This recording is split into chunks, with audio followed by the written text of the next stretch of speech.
Unrivaled League needs Caitlin Clark, and they are preparing to offer her a massive deal. Angel Reese and A.A. Wilson are undoubtedly feeling the heat after Caitlin Clark finally revealed her leaked contract for the Unparalleled League, even though they believed they were in on the exclusive club. In private, Breanna Stewart was giving Clark an incredible offer that left everyone else in the dark.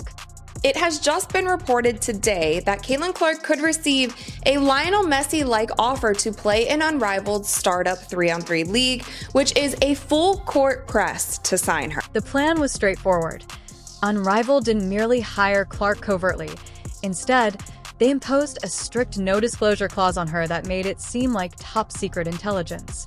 Now, this is also interesting to me because I feel like it is kind of late in the game to start recruiting Caitlin Clark. The Unrivaled League has 26 of their 30 players already. However, Clark has finally had enough of the hush and is stating unequivocally that everybody who was rejoicing over her absence from Unrivaled was completely mistaken. Caitlin Clark is needed for this league. It should be one of their main goals is to get her to play in the league no matter what that costs, no matter what that is going to take. Unrivaled, the new, bold face in women's basketball, has one goal: to completely flip the script on women's sports. Let me tell you the whole story if you're not aware, though, since they didn't come here to play by anyone else's rules. Now they're realizing we might need Caitlin. Nafisa Collier, who is one of the founders of Unrivaled, had this to say about Caitlin Clark. Supported by heavyweights like Nika UAM and Breanna Stewart, this isn't just a league, it's essentially a movement. Imagine 3 intense games. The goal of the primetime coverage is to give women's basketball the kind of Showtime attention it hasn't gotten in years. The best part is that they weren't searching for any athletes to create the splash. Instead, they had one dominant name in mind from the start: Caitlin Clark. Go ahead and look. Everywhere you turn, Indiana Fever's breaking. However, when Unrivaled launched, the plot took a turn for the worst, leaving fans baffled as to why Caitlin Clark, the biggest emerging star, was absent. Sports shows couldn't stop asking the question, and social media went crazy. The comment area, which is unmatched, was completely overflowing with people asking where Caitlin was. It's definitely upsetting. I don't think nobody in our league should be facing any sort of racism, hurtful, disrespectful, hateful comments and threats. It's brand new. It's going to be hard to get eyeballs on it. All of these, the WNBA is in their 28th season and it's still a new league. It's hard to get the kind of virality, viewership, all the things that you want right off the bat. And especially if you don't have a big name or a big draw. A rookie pull isn't something you see every day, really. It felt like a smack in the face for most supporters when she wasn't even on the starting lineup for the biggest new league around, with a crowd so large that arena attendance increased by 50%. It seemed as though Unrivaled didn't perceive Clark's worth, or worse, they didn't think they could make their big debut without her.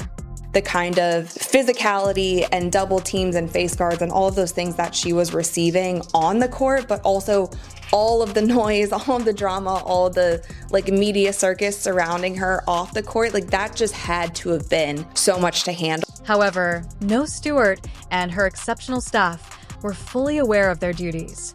One of the league's co-founders, Breanna Stewart, is no stranger to a well-timed reveal. She didn't keep Clark's involvement a secret by accident. Rather, their plan was to keep the fans guessing and then surprise them with the news when it mattered. They didn't want Clark's deal to overshadow everyone else on the roster too soon, so they were creating tension and setting the stage so that when Clark's news finally came, it would hit like a ton of bricks. She should be one of the top paid players in the world just for the sheer numbers that she's bringing. Caitlin Clark was offered a staggering $75 million to join Unrivaled, and the moment those leaked details made headlines, it was like an earthquake in the sports world. The deal was intended to make Clark the official face of Unrivaled, a player ambassador marketing machine, and she got it all: a sizable guaranteed salary, endorsement deals, exclusive TV rights, and even a front row seat in Unrivaled. Big plans to expand internationally. To drive revenue so we can give the players extra income opportunities. I had to educate the players. They're like, good, 75 million divided by 144, pay us. The whole point was to avoid stirring things up too soon, but once the numbers were out, they hit like a tidal wave for perspective. Stewart and her team knew this deal was so big that the second other players got a whiff of it, they would start talking about renegotiations or perhaps even feeling a little left out. AA. Wilson, the current NBA MVP, earns about $230,000 annually. The type of contract that shouts new level like no one's business is Clark's. And it was just announced recently that Unrivaled struck a television deal with TNT. Now, this exclusive media rights deal is reported to be 45 plus primetime games. TNT Sports are also invested in the league, and sources say that it's a 6-year deal that could be worth more than $100 million. To put it in perspective, the WNBA averaged about 657,000 viewers per game in 2024, with Clark at the center. With an unmatched recent deal with TNT, it's evident they're serious about making women's basketball a prime-time sensation. We're talking about over 45 televised games and a full-thrust attempt to draw in viewership that even the WNBA hasn't mastered. Unrivaled is betting she can double that, and then some. Probably the biggest issue that players have. We did player survey and travel. The league was able to kind of take a lot of pressure off of itself. And as the supporters adore it, Clark's teammates' top-ranked WNBA players like Angel Reese and A.A. Wilson have a slightly distinct vibe. More than just a startling sum, Clark's offer serves as a stark reminder of the enormous financial disparities in the sport.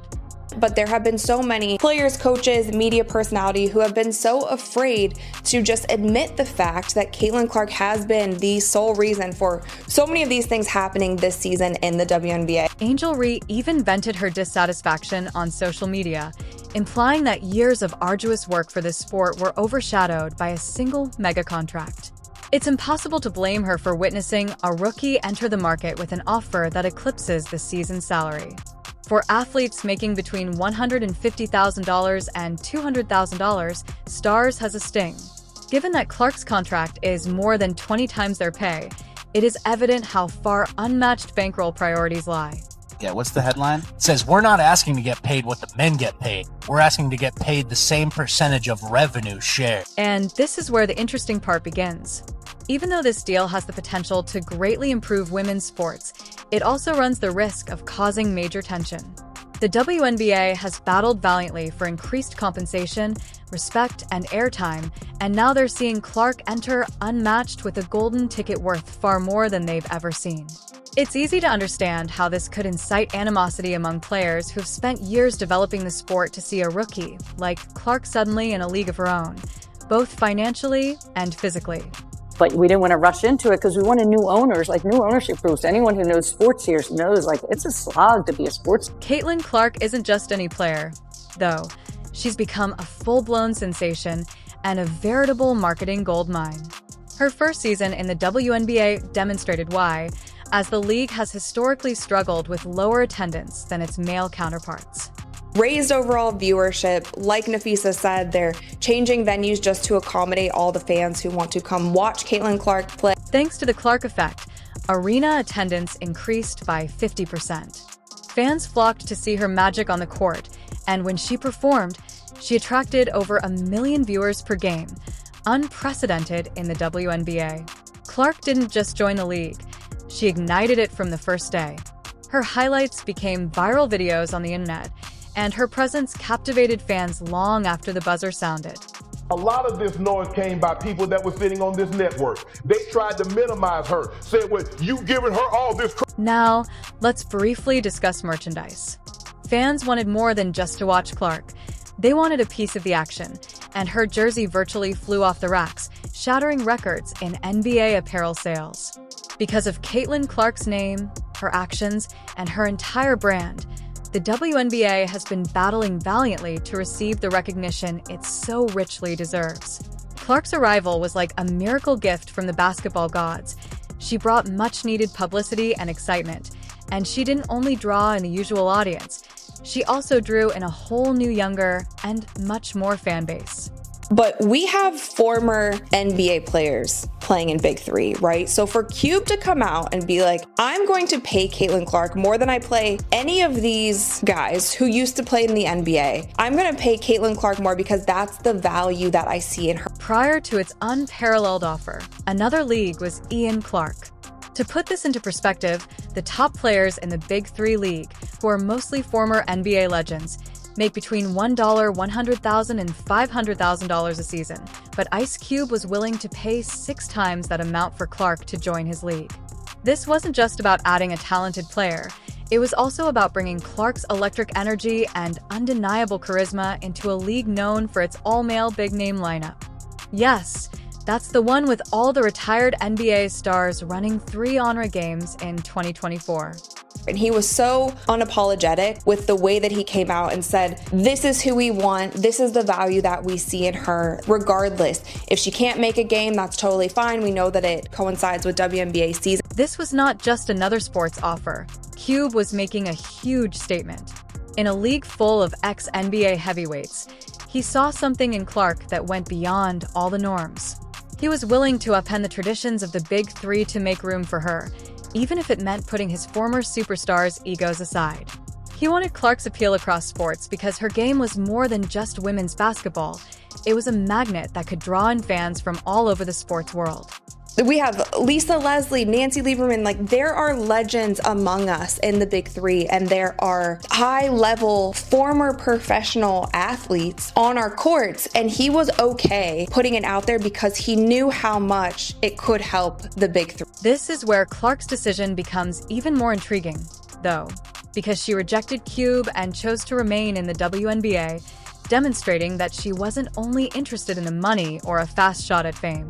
Because she regarded the WNBA as her home base and a league where she could develop professionally and assist others grow from the inside out, Clark selected it.